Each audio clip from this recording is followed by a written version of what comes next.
next daughters, this is Healy Alexander.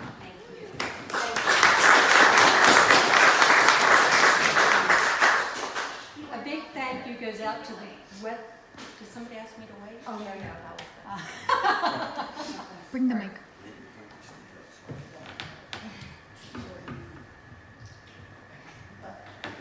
A big thank you goes out to the Wetzel County Museum Hall of Fame Committee for selecting Coach Henry Healy, my dad, for this wonderful honor. And I would also send out a special thank you to Rob, because he's been working with my family for a couple of months to gather information and items for this event. As I look out in the crowd, I see so many of you. I'm just so surprised. I'm overwhelmed seeing you out there. I didn't expect it, you know, and I'm sure you thought Marty would be here, but I'm here. And I know you've come from near, you've come from far, because you had so much respect for my father. I'm sure if you're here, he touched your life in some way. But you need to know that you touched his life too. One former PCHS student commented that Henry Healy had the ability to make each of us feel like we were his favorite. What a tribute. I'm sure that Dad and Mom are smiling down from heaven.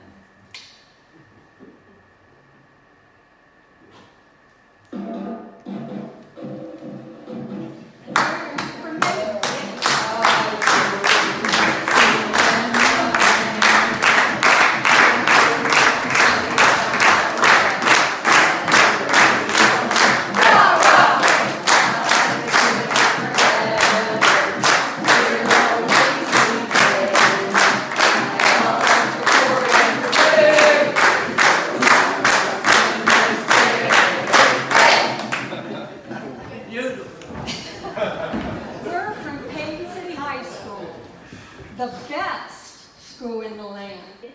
That song meant so much to our family. When we returned to Payton City and saw the sign, Payton City, we would sing that song at the top of our lungs. The three girls were in the back seat, and we would reach over the front seat to be the first one back in town. It was always a competition in the Healy family. Most of you know my dad as a coach, but he was so much more than that. He was a standout athlete in football and basketball at Belair St. John. This is a good one. He was supposed to be attending Wheeling Central, but he got suspended, and rather than tell his parents, he used a fake name and went to St. John. His parents didn't figure that out because all the press wrote about his alias name when they were reporting on his success. Henry finally fessed up, and his parents agreed to send him to St. John. Our grandmother would fix hard-boiled eggs in the morning so when he crossed the bridge, it would keep his hands warm. They doubled his breakfast when he got to school. Following graduation from high school, he had two choices. One was to work at Wheeling Steel, and the other was to go to the United States Navy. He chose the latter, and he decided to enlist in the Navy during World War II. He also played basketball while serving his country.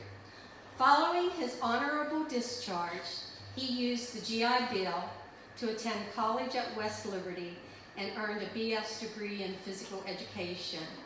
Throughout his career, Dad remained a great supporter of the Hilltoppers. In 1984, they honored him by inducting him into the West Liberty Athletic Hall of Fame.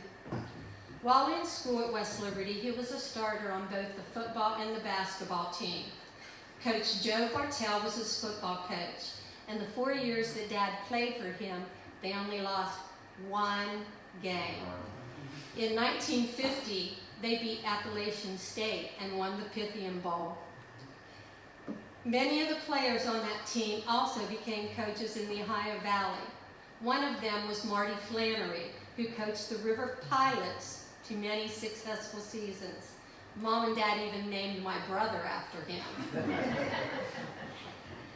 West Liberty, my father met and married the beautiful Margaret Ann Haynes, who was always his #1 fan and assistant coach. Sorry, Bob. They raised 4 children, Marty, Marlis, Patty, and me. In 1976, though, Dad suffered his greatest loss, and it wasn't on the football field. It was the year my mother suddenly died of cancer, and Sharon knows that best. Patty was a nurse, and she left her job so she could care for Mom till the end. We all missed her. We all missed her. The players, the community, her best friend. We loved her, and we missed her. Henry did start his career at Covington, Virginia, but wanted to be closer to home, so he went to Cameron for a year or 2. His next job offer came from his alma mater, Bellaire St. John. He coached basketball and football there for 3 years. In 1956, he coached his football team to an undefeated season, and they won the OVAC championship. That same year, his basketball team also took the crown. Coach was a father figure to his players. In fact, when Joey Maroon needed a ride to college, Dad drove him there. Hen finally got an offer to coach basketball and football in Paden City. Once we moved to Paden City, the entire family decided that it was a perfect fit. His winning seasons were just a part of his reign in Wildcat Country. Our first taste of Paden City was waiting for the football season opener. I remember hearing Ed Hood's band playing Wave the Flag. They played it loud and they played it proud. I can remember Doc Miller selling the hats and the canes at the Labor Day celebration. He was also the team doctor, and you would see him on the sidelines unless he was delivering a baby. And especially, who can forget the smell of those Labor Day hot dogs? They even tasted better than they smelled. It's football time in the city. Dad was the head basketball coach at PCHS for 6 seasons. He never had a losing season as basketball coach for the Wildcats, and his team won 20 or more games on 3 occasions.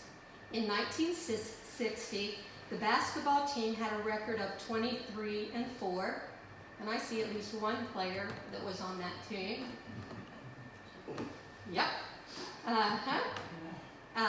In Morgantown, the Wildcat team came from behind to beat a great Anstead team 67-65. My sister Marlis later married one of the spunky players from that team, Jim Barzak. Many of the items that you are seeing here tonight belong to Jim. Another player from that 1960 team was Ace Lyle. Paden City High School integrated years before Brown versus Board of Education. Dad wanted Ace to go to the prom, so he talked to his friends from Bellaire, and they found a date for Ace. Dad drove to Bellaire, picked her up, brought her to her house. Marlis watched her get ready, and they went to the prom. She spent the night at our house, and Dad drove her back to Bellaire the next day.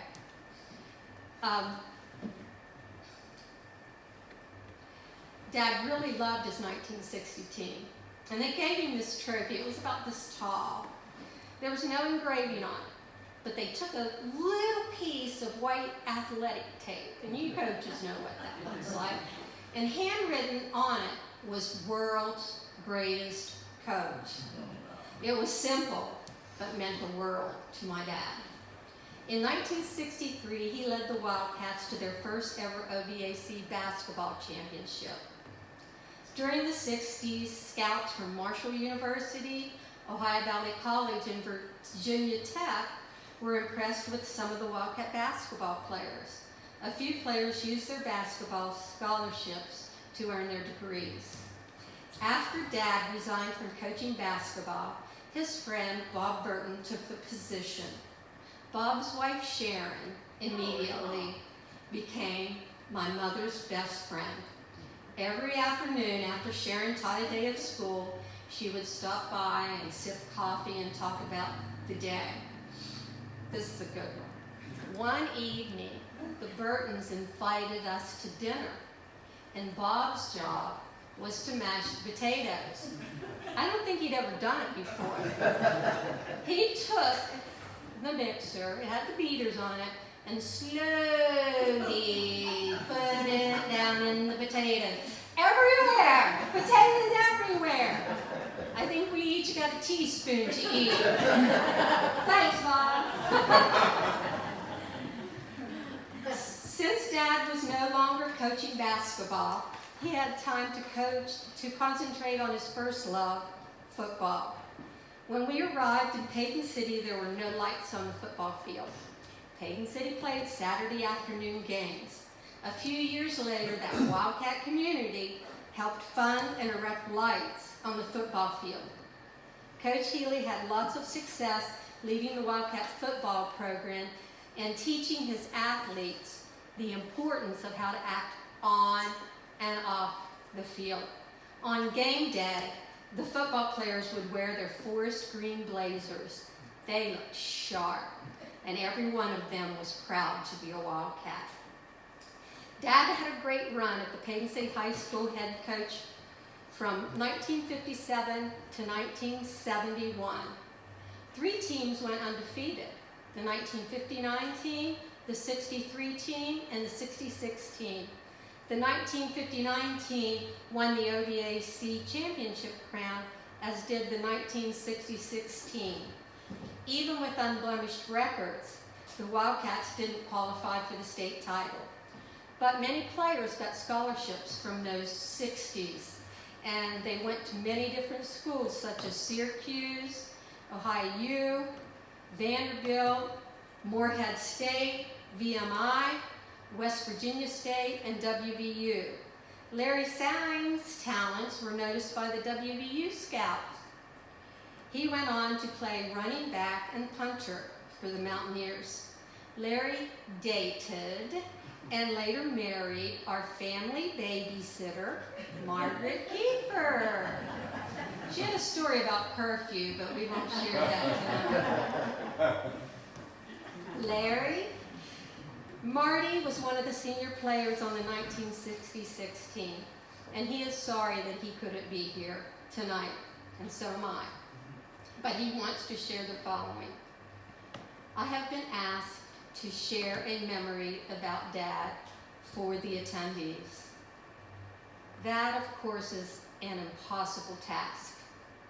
Dad was my teacher, my coach, my friend, and my dad and mother were my heroes. Many of my memories are about sporting events, because for a coach and his or her family, there's no such thing as just another game. They were all important, and all of them memorable. Denny Price was also on the 1966 team.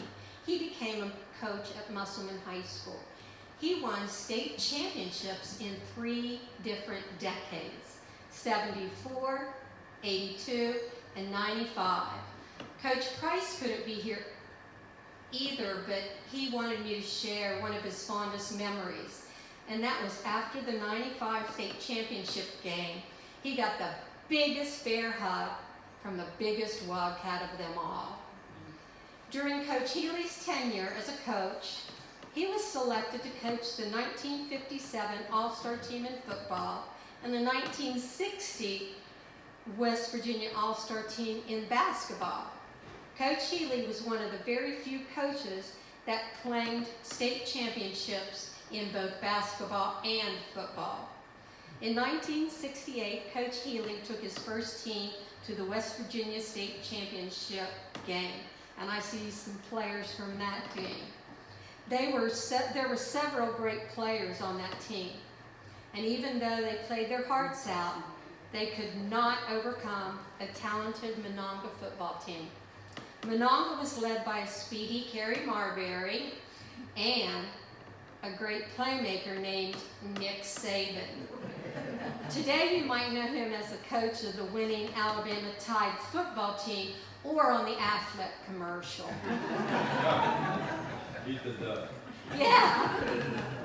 The Wildcats had another successful season in 1969. I see some players from that team. This team played hard, but they were also unable to beat that same strong Monongah High School team.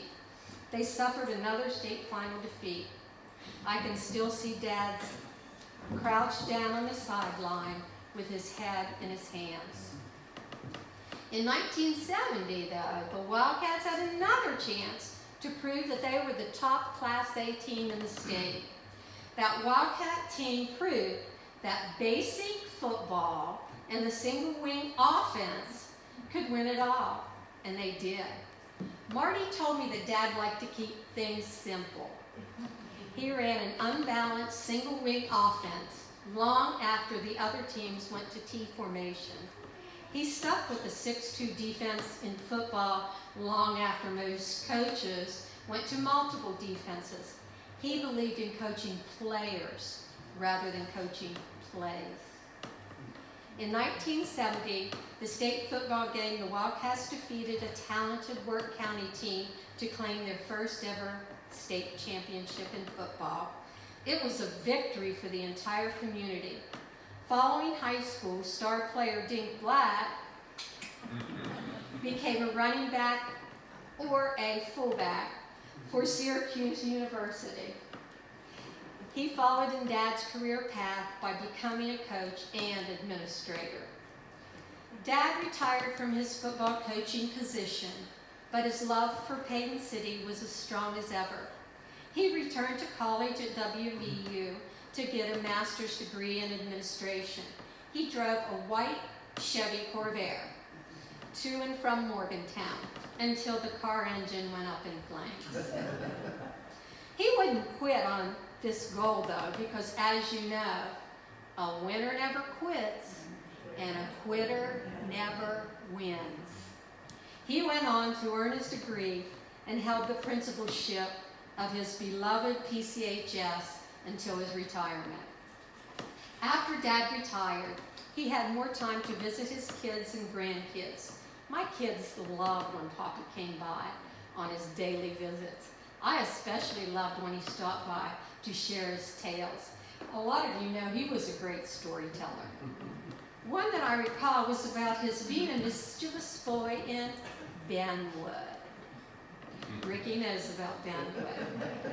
Dad, Ricky's dad, Uncle Pat, and a few of their friends were playing some boyish pranks in town. The policeman caught them and hauled them into the station. He yelled at them and scared them, and they were like, ah! And he released all of the boys except for Dad and Uncle Pat. Well, the boys went straight to my grandmother's house, and they told her that he was holding the boys. She got on that phone, and if you know Anna, she meant business. She said, "Officer, I hear you're holding my boys, and I'm going to be walking towards the police station, and if my boys aren't walking towards me, you're going to be in a bunch of trouble." He immediately released Pat, Uncle Pat, and him. Another story, this story Dad liked so much, and it was about Maggie, my daughter. I always knew that Dad had had stashes of toilet paper. You know, when you get older, you just collect toilet paper and paper towel. So he always had plenty of toilet paper there. And this time, you know, we headed down to Stevens Street. I was pregnant with Lisa. Jan, my son, was 3. Maggie was 2. But she insisted on carrying the toilet paper. And she didn't want to just carry a little bit. She wanted to carry a lot. So she's walking out to the car with her arms wide full of toilet paper. We couldn't even see her. But we knew that if she fell, it would be a soft landing. I would like to close with a few remarks about the future of Payton City High School. Wave high, the green and white forever. Payton City is a great school now and will continue. The proof is that a great number of Wildcat alumni have been very successful in many walks of life, in golf, political, just so many things I can't even mention.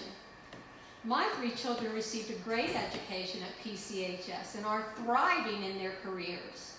To keep PCHS open forever, we need teachers that motivate and inspire their students like my father did. It appears that the newest coach, Zach Healy, is displaying many of Coach Healy's traits. We also need the community support. That includes the fans, the local businesses, civic organizations, the Wildcat Boosters, the Cornerstone Committee, the Wildcat Alumni Association. Roy, you have a lot to do with that. And we'll stay open. Dad's favorite cheer was, "Let's go, Wildcats, we want some action." Let's use our actions to make sure that Payton City High School remains open and the Wildcat spirit lives on. Thank you.